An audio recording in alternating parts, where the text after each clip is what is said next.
Hello guys, mga han, mga kabebe, mga mahal dyan sa buhay. Magandang araw po sa lahat guys. Ito po yung DJ Maki 101.1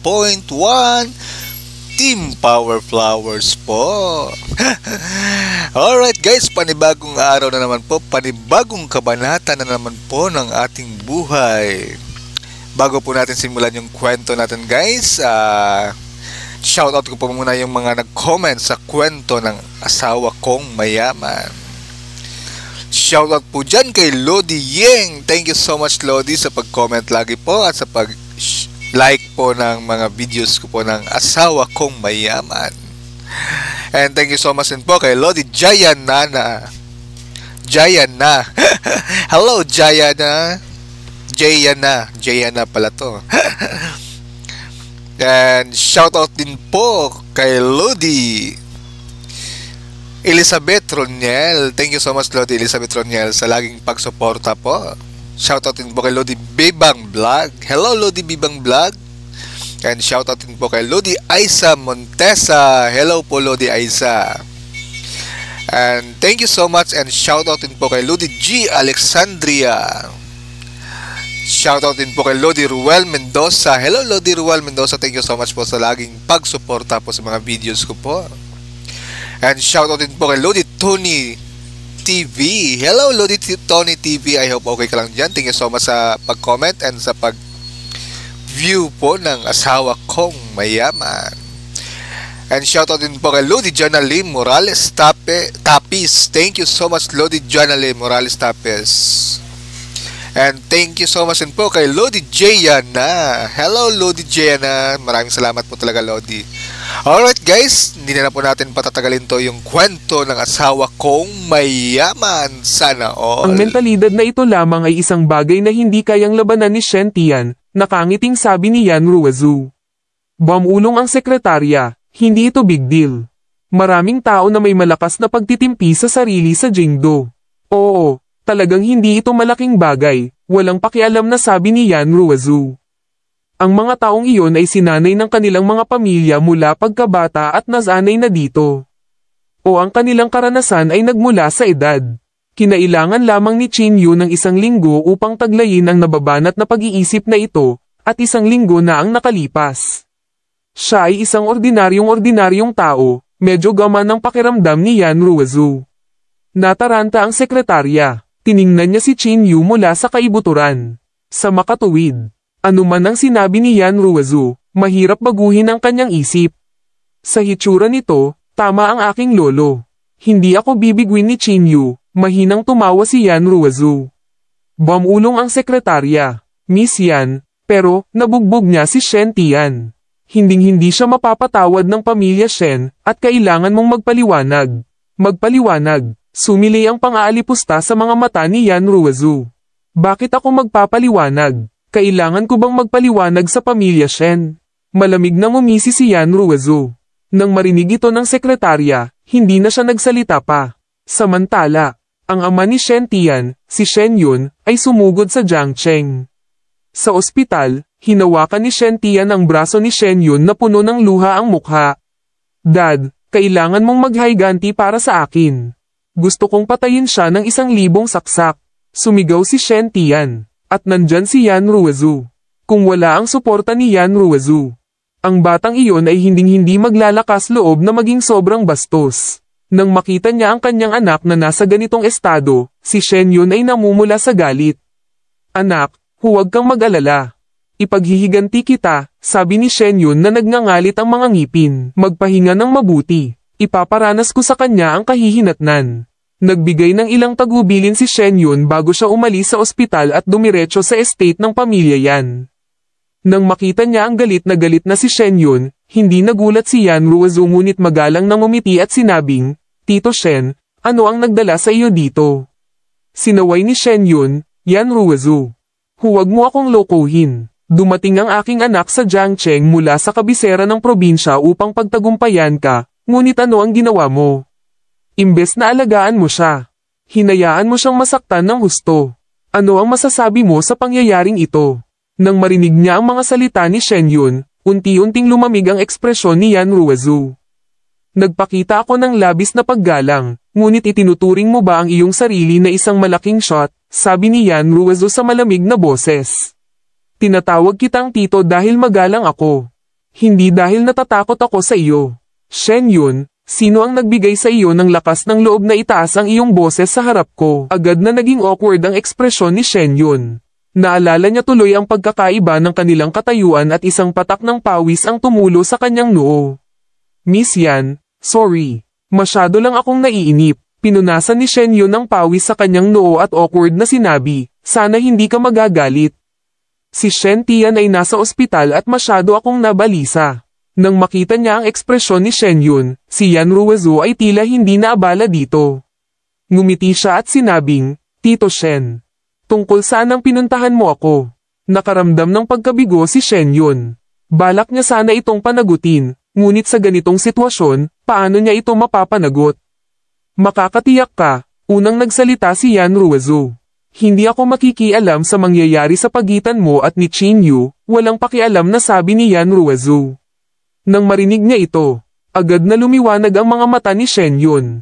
Sabi niya na may pananabik, Miss Yan, ikaw, seryoso ka ba? Siyempre ako, nakangiting sabi ni Yan Ruizo. Hindi ko siya tutulungan o tutulungan. Para ayusin ninyo ang mga bagay sa pagitan ninyo, sabi ni Yan Ruizo. Si Shen Yun ay agad-agad na nasa buwan. Hindi niya kailangan ng tulong ng sinuman para harapin si Qin Yu. Kung hindi makikialam si Yan Ruizo, magiging lubhang kapaki-pakinabang para kay Shen Yun. Sige, Miss Yan, ipagpaumanhin ko ang aking sarili. Pagkatapos yumuko si Shen Yun. Mabilis siyang umalis sa Yan Family Manor. Sa sandaling ito, si Qin Yu ay nasa bahay na naghahanap sa mga alaala ng mana sa kanyang isipan. Ang mana na ito ay may kontemporaryong mystical arts bilang karagdagan sa mga medikal na sining at mga pamamaraan ng paglilinang, ngunit hindi kailanman ginamit ni Qin Yu ang mga ito. Napaisip si Qin Yu sa kanyang sarili. Kung siya ay pumasok sa foundation building stage, o kahit na ang mas advanced na panahon ng monastic, ang pagpapagaling ng isang sakit ay isang piraso ng cake.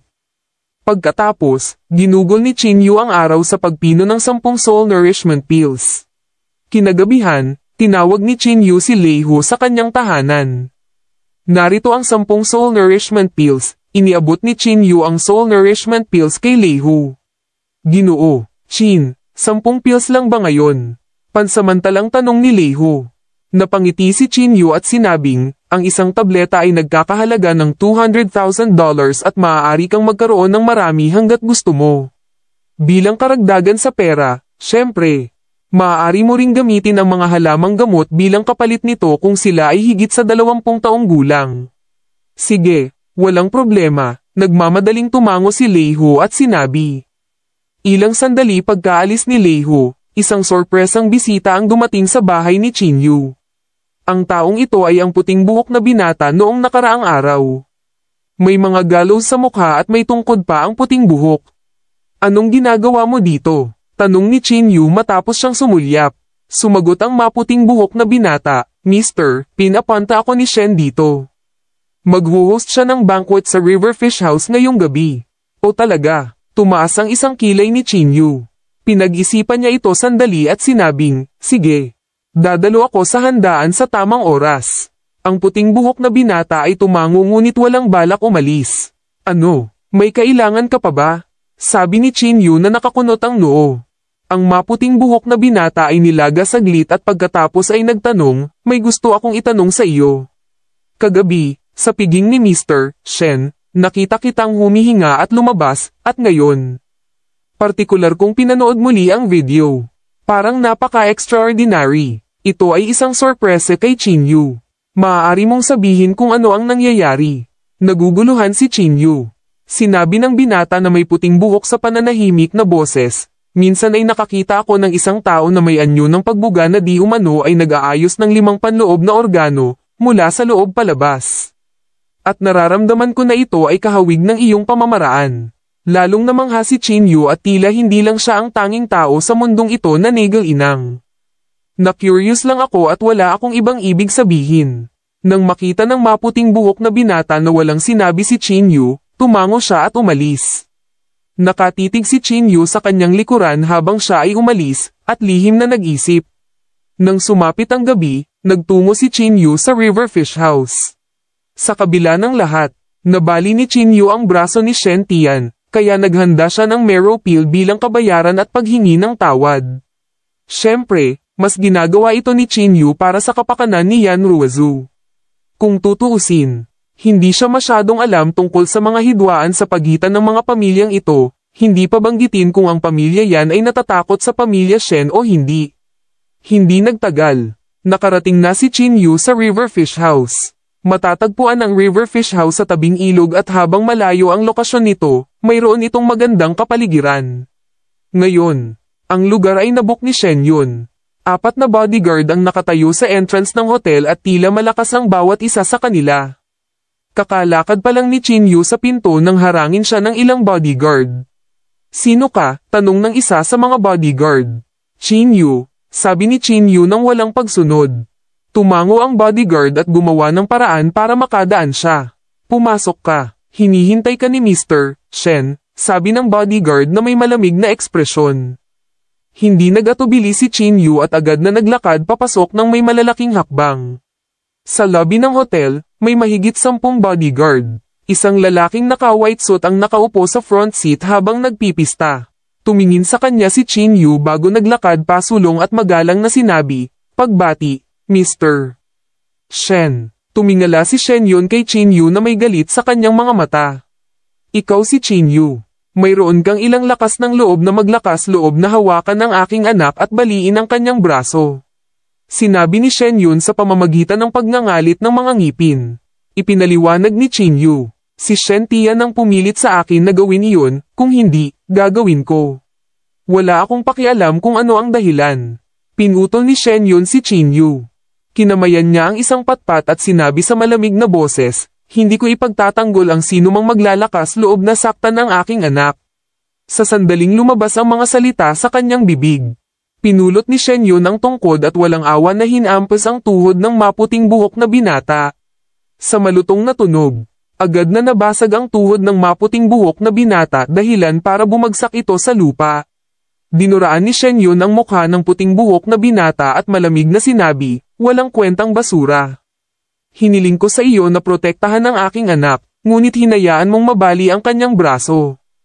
Kaya anong silbi ko para sa iyo?" Ang puting buhok na binata ay nasa paghihirap ngunit hindi siya umimik. "Baliin ang kanyang mga paa at itapon siya," sabi ni Shen Yun sa malamig na boses. Oo, ang mga bodyguard sa gilid ni Shen Yun ay agad na pumunta sa maputing buhok na binata. "Maghintay," lumitaw ang galit sa mukha ni Chin Yu. "Ang iyong anak ay binugbog sa akin.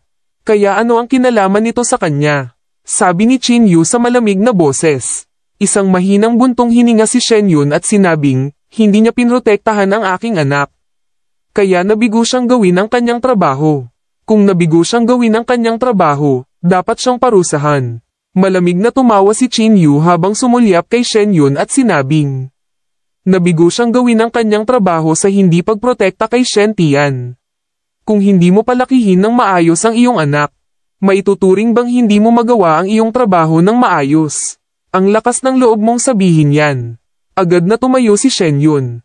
"Sino ka para turuan ako?"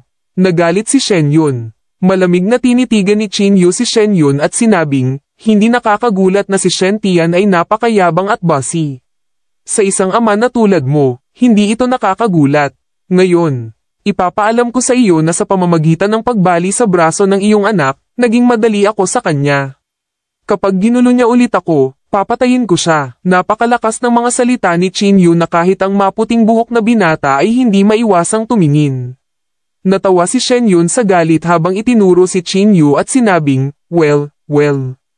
Hindi ko akalain na may maglalakas loob na makipag-usap sa akin ng ganito sa isang maliit na lugar tulad ng Jiangcheng." Pagkatapos sabihin iyon, inihagis ni Shen Yun ang patpat sa paanan ni Chin Yu.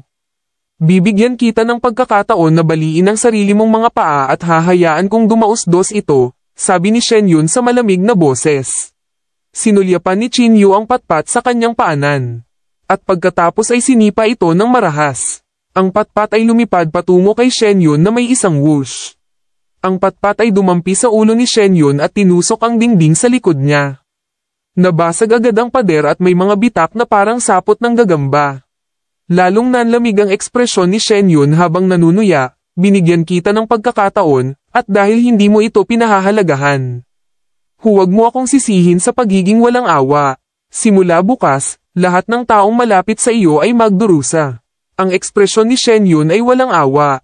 Si Qin Yu ay walang gaanong kakilala at halos nag-iisang lobo. Sa makatuwid, hindi siya natakot sa babala ni Shen Yun. Maaari ka nang sumigaw, iwinagayway ni Shen Yun ang kanyang kamay at sinabi. Si Qin Yu, gayunpaman, ay nakatayo roon nang hindi gumagalaw. Kumunat ang noo ni Shen Yun at sinaway, sabi ko sa iyong magwala ka. Hindi mo ba ako narinig? Hindi pinansin ni Qin Yu si Shen Yun. At sa halip ay tumingin sa maputing buhok na binata at sinabing, gusto mo bang sumama sa akin? Ang maputing buhok na binata ay hindi maiwasang mapa-freeze habang nakatitig siya kay Qin Yu na hindi makapaniwala. Bilang isang may sapat na gulang, paano ka mamumuhay ng gayong masunurin? Handa ka bang manatili bilang isang aso sa tabi ng gayong mga tao? O gusto mo bang mamuhay ng may dignidad sa natitirang bahagi ng iyong buhay? Tanong ni Qin Yu sa malamig na boses. Walang imik ang maputing buhok na binata habang nakayuko, at may sumalungat na tingin sa mukha nito. Si Shen Yun, na medyo naaliw, ay sinipa ang maputing buhok na binata at sinabing, ang aso ay isang aso at walang pagkakataon na maging tao. Sa sandaling iyon, biglang bumangon sa lupa ang maputing buhok na binata. Kinagat niya ang kanyang mga ngipin habang sinabi niya, Shen Yun, sawa na ako sa iyo. Kapag nakaharap mo ang mga taong mas makapangyarihan kaysa sa iyo, hinahalikan mo sila. Kapag nakaharap mo ang hindi gaanong makapangyarihang mga tao, hindi mo sila tinatrato na parang tao. Ayoko na. Pagkatapos sabihin iyon, galit na inihagis ng maputing buhok na binata ang suot na suot niya sa lupa at lumapit kay Qin Yu. Malamig ang ekspresyon ni Shen Yun at sabay-sabay niyang iwinagayway ang kanyang kamay. Agad na naintindihan ng kanyang bodyguard at kumuha ng kutsilyo para saksakin sa likod ang puting buhok na binata.